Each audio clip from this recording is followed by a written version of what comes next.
السلام عليكم ورحمة الله وبركاته. الحمد لله الذي أرسل رسوله بالهدى ودين الحق ليظهره على الدين كله ولو كره المشركون.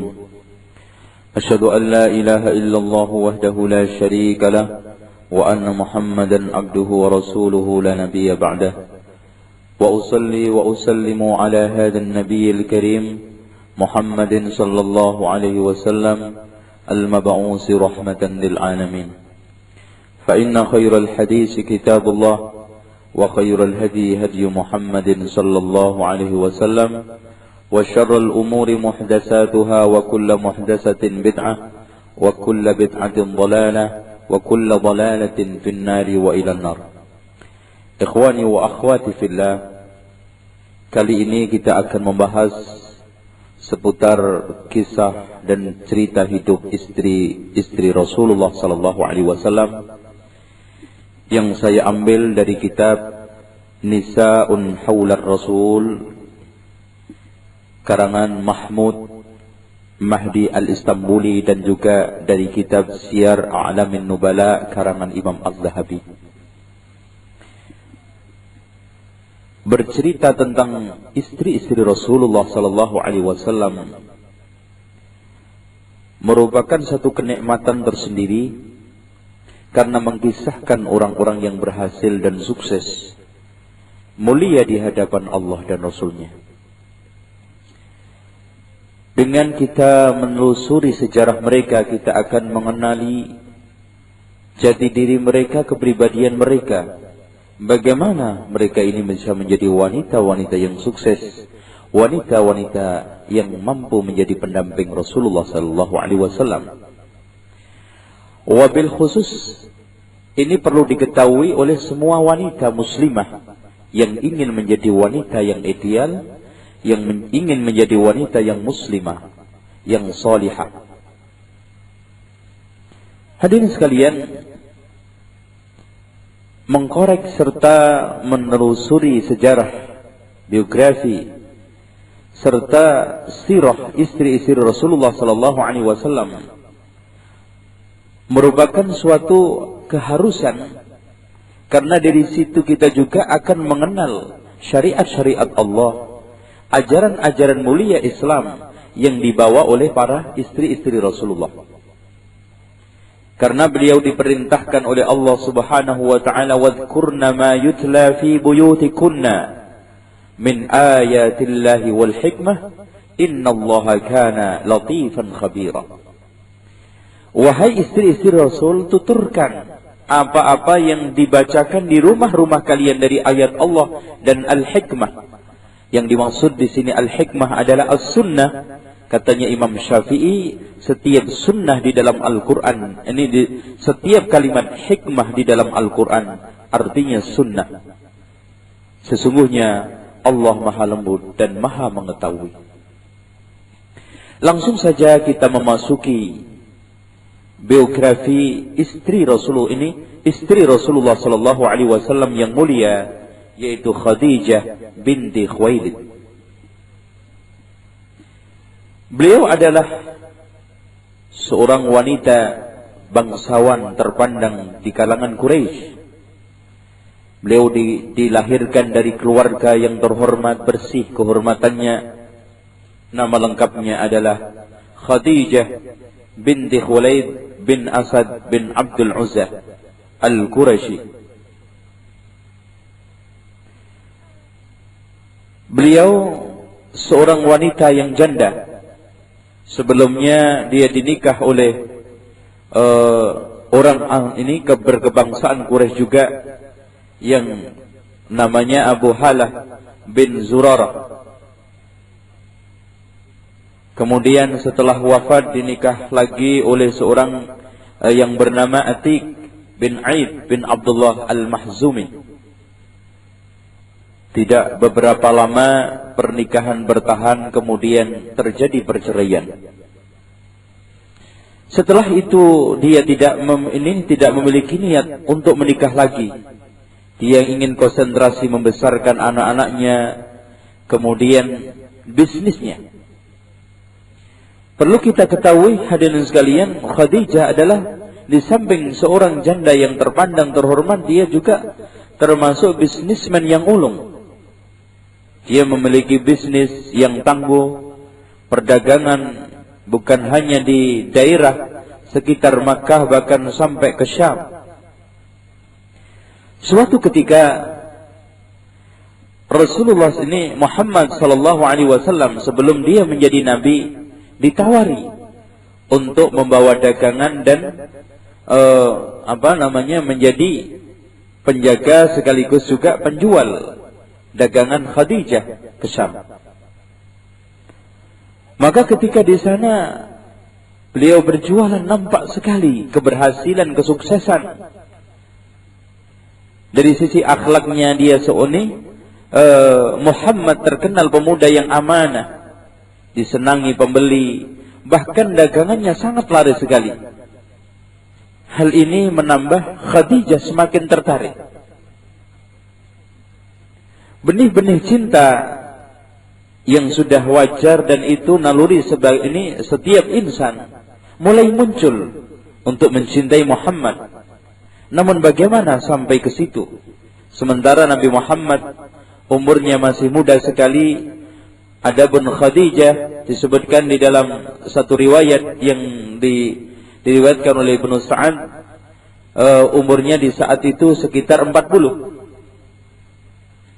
Maka Allah Subhanahu wa taala memiliki ketentuan-ketentuan. Allah Subhanahu wa taala yang mampu mempertemukan yang mungkin saat ini pertemuan itu dianggap oleh manusia mustahil. Maka tiba-tiba Nafisah binti Munabbih memiliki usul kepada Khadijah untuk menikah dengan Muhammad. Namun bagaimana tawar keinginan itu bisa tercapai? Maka berkat kecerdikan, ketangkasan Nafisah, dia mencoba untuk menjadi mediator menemui Nabi Muhammad. Maka Nafisah pun mengadakan pertemuan dengan Nabi Muhammad. Kemudian dia menanyakan kepada Nabi Muhammad, wahai Muhammad, kenapa sih kamu nggak nikah? Kemudian Nabi ini Muhammad menjawab, ya, sebetulnya saya bukan tidak mau menikah, namun aku tidak memiliki biaya untuk menikah. Dengan tersenyum, dan ini merupakan suatu harapan. Bagaimana kalau seandainya kamu dengan nikah kalau kamu menikah dengan wanita yang terhormat, wanita kaya, cantik, berkecukupan, sehingga kamu tidak susah payah untuk mencari biaya nikah. Terus kemudian Nabi Muhammad menjawab, dengan siapa? Maka dengan cepat Nafisah menangkap peluang ini dengan Khadijah binti Khuwailid. Jika dia setuju, maka aku pun setuju. Ini jawaban Nabi Muhammad. Maka dengan cepat Nafisah datang menyampaikan kabar gembira ini kepada Khadijah. Di mana seorang berjaga yang masih muda sekali, akhlaknya mulia, bahkan dijuluki Al-Amin, mau menerima seorang janda. Maka proses khidbah pun diselesaikan, pinangan diselesaikan oleh keluarga Nabi Muhammad. Kemudian terjadilah walimatul arus, menyembelih beberapa hewan, kemudian makanan-makanan tersebut diberikan kepada fakir miskin, dan bahkan dikisahkan ibu sesusuan Rasulullah sallallahu alaihi wasallam, artinya yang menyusui Rasulullah SAW di masa kecil, yaitu Halimah As-Sa'diyah pun datang. Bahkan sepulangnya dikasih hadiah oleh Khadijah beberapa ekor kambing. Setelah resmi pernikahan antara Nabi Muhammad dengan Khadijah, maka Nabi Muhammad memasuki rumah tangga baru, Khadijah pun juga sama. Dia menjadi pendamping yang nantinya pendamping Nabi yang mulia, Nabi yang paling terhormat, Rasulullah sallallahu alaihi wasallam. Hadirin sekalian, perhatian Khadijah terhadap Rasulullah sallallahu alaihi wasallam sangat besar sekali. Tuh. Bahkan dikorbankan hartanya, tenaganya, waktunya, dan dicurahkan perhatiannya kepada suaminya sebagai bukti cinta yang sangat murni kepada suaminya. Dan cinta itu, hadirin sekalian, dibuktikan ketika di masa Rasulullah sallallahu alaihi wasallam sedang menghadapi problem yang sangat berat, yaitu pertama kali Rasulullah sallallahu alaihi wasallam diangkat menjadi nabi. Kisahnya di akhir-akhir Rasulullah sallallahu alaihi wasallam menjelang kenabian, dibuat dia itu senang khalwah, artinya menyendiri. Khadijah pun mempersiapkan bekalnya untuk pergi ke gua Hira. Disitulah Rasulullah sallallahu alaihi wasallam merenungkan kenyataan jahiliyah, kenyataan jahat dan bejat, serta kerusakan di sekitar Jazirah Arabia, terutama di Mekah. Ini hatinya fitrah juga, hadirin sekalian. Orang yang baik itu di mana saja tidak akan tahan dengan kerusakan. Maka waktu juga berjalan dengan cepat.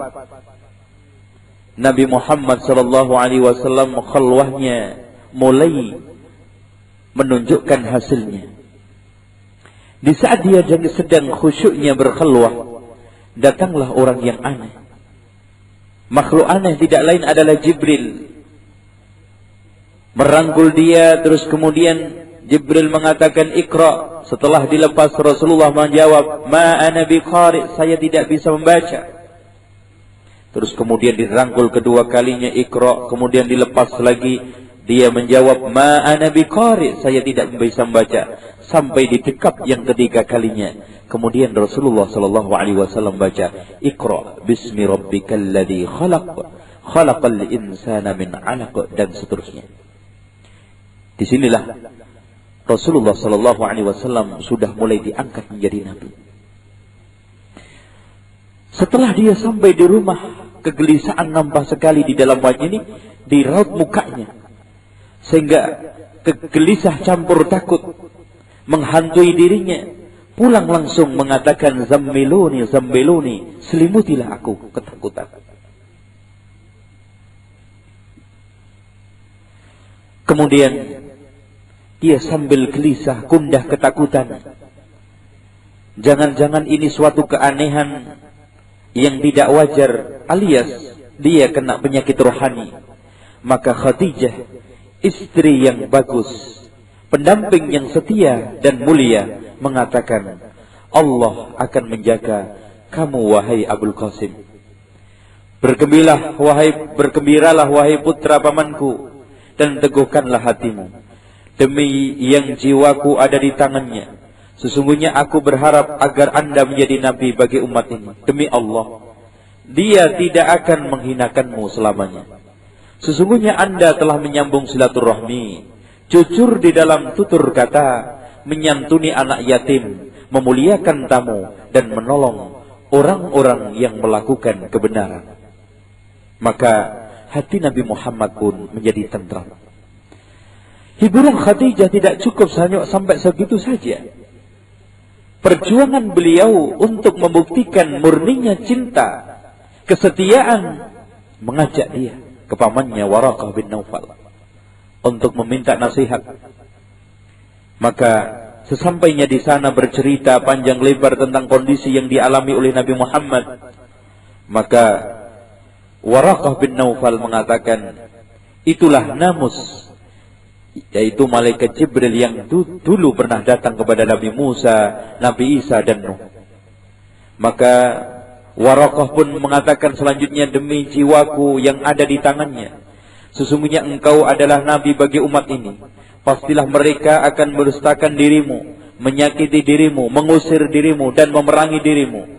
Seandainya aku masih hidup menemui hari itu, maksudnya hari engkau menjadi nabi, sungguh aku akan menolong din Allah, sungguh aku akan membelamu mati-matian.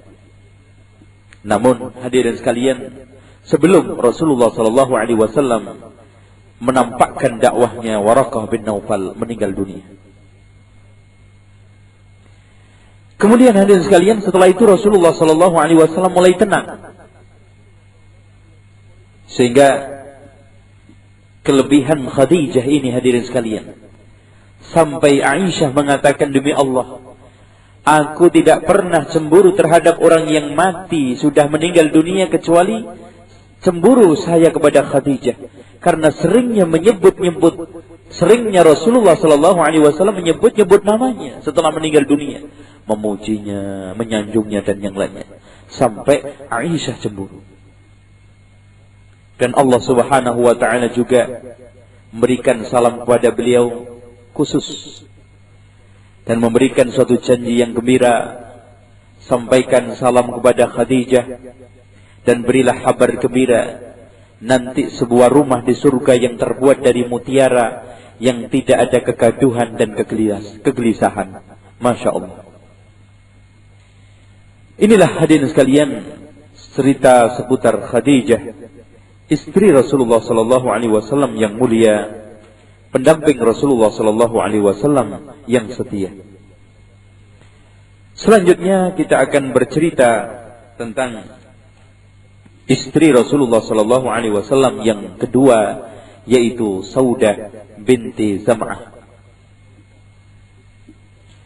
Hadirin sekalian, Saudah binti Zam'ah bin Qais bin Abd Syams, seorang muslimah yang telah menelan pahit getirnya memperjuangkan dan mempertahankan Islam. Beliau juga termasuk orang-orang yang ikut hijrah ke Habasyah. Setelah dia pulang hijrah dari Habasyah, kemudian dia kembali ke Mekah, ini ke Madinah, maka Rasulullah SAW menaruh kasihan. Setelah Rasulullah SAW memandang dia sendiri, terus kemudian kesendirian itu dipandang Rasulullah SAW sebagai pengganggu hidupnya, maka Rasulullah SAW punya niat untuk menikahinya. Maka Khawlah binti Hakim menawarkan kepada Rasulullah SAW, ya Rasulullah, kenapa engkau tidak menikah setelah Khadijah meninggal dunia? Maka Rasulullah SAW pun berpikir, dan selama ini para sahabat tidak ada yang berani untuk menawari Rasulullah SAW menikah semeninggal atau setelah wafatnya Ummul Mukminin At-Tahirah Khadijah. Maka Khawlah mengatakan, tidakkah anda ingin menikah ya Rasulullah? Kemudian dia menjawab dengan suara yang kesedihan, dengan siapa? Itu bisa dengan janda, bisa dengan gadis. Kalau janda siapa, kalau gadis siapa? Kalau janda Saudah, kasihan dia, seorang yang hidup sendiri, ya, sudah mulai tua dan yang lainnya, ya. Kalau dengan yang gadis adalah Aisyah binti Abu Bakar.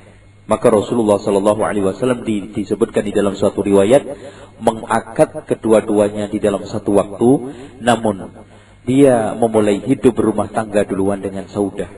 Baru setelah 3 tahun setelahnya beliau berumah tangga dengan Aisyah. Hadirin sekalian, ketika kaum muslimin mendengar pernikahan Rasulullah dengan Saudah, hampir tidak percaya. Bagaimana dia bisa menikah dengan seorang yang tua, yang sudah mulai lemah kondisi tubuhnya? Namun ternyata Allah Subhanahu wa ta'ala menginginkan yang lainnya, hadirin sekalian. Ternyata dia adalah penerus misi-misi Rasulullah sallallahu alaihi wasallam di rumah tangganya. Membesarkan anaknya, ya, mendidik, mengasuh anaknya dan merapikan rumahnya. Inilah hadirin sekalian, ya. Kemudian hadirin sekalian, Saudah banyak mendapatkan pujian dari istri-istri Rasulullah sallallahu alaihi wasallam, termasuk Aisyah. Dia mengatakan, tiada seorang wanita pun yang paling aku sukai agar aku memiliki sifat seperti dia melebihi Saudah binti Zam'ah. Tatkala berusia senja, yang mana dia berkata, ya Rasulullah, aku hadiahkan kunjungan atau waktu jatahku kepada Aisyah. Hanya saja katanya Aisyah, beliau berwatak keras. Akhirnya beliau wafat Saudah pada akhir pemerintahan Umar bin Khattab radhiyallahu anhu. Selanjutnya hadirin sekalian, di sini kami akan mengisahkan istri Rasulullah sallallahu alaihi wasallam yang ketiga, yaitu Aisyah binti Abu Bakar. Wanita mulia, siddiqah, wanita yang jujur. Anaknya As-Siddiq, anaknya orang-orang jujur. Khalifah Rasul yang pertama, yaitu Abu Bakar radhiyallahu anhu. Dia adalah wanita yang cerdas, cantik, cekatan, dan memiliki ilmu yang paling banyak. Termasuk min ulama'is sahabat. Sehingga hadis yang beliau riwayatkan mencapai 2210. Bukhari Muslim sendiri sepakat, artinya hadis muttafaqun alaih, yang diambil Bukhari dan Muslim dari Aisyah sebanyak 174 hadis. Kemudian Imam Bukhari menyendiri dengan ini riwayat dari Aisyah sebanyak 54 hadis, serta Muslim menyendiri riwayat dari Aisyah sebanyak 69 hadis. Masya Allah. Hadirin sekalian, cerita pernikahan beliau sungguh sangat unik sekali. Karena Rasulullah sallallahu alaihi wasallam menikahi Aisyah ketika umur 6 tahun. Kemudian dilakukan walimah setelah 3 tahun. Rasulullah sallallahu alaihi wasallam menikah dengan Saudah. Di saat itu Aisyah masih umur 9 tahun.